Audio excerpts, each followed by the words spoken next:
Hey guys, this is Maria from freewaysocial.com, and in this video I'll show you how to do slow motion on TikTok. If you're recording something interesting or something that happened very fast, you have an opportunity to apply the slow motion effect in order to make the event more visible and to point audience's attention to a specific thing.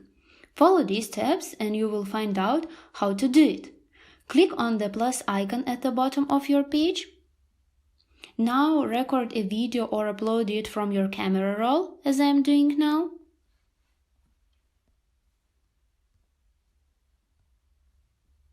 Press on the effects icon. In the menu at the bottom, choose time and tap slow motion. Now decide on which part of the video you want to apply the slow motion effect.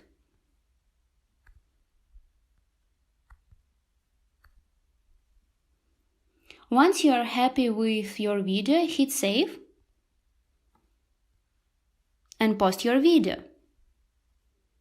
That's it. I hope this guide was helpful and you were able to do slow motion on TikTok. Don't forget to like this video and visit us at freewaysocial.com.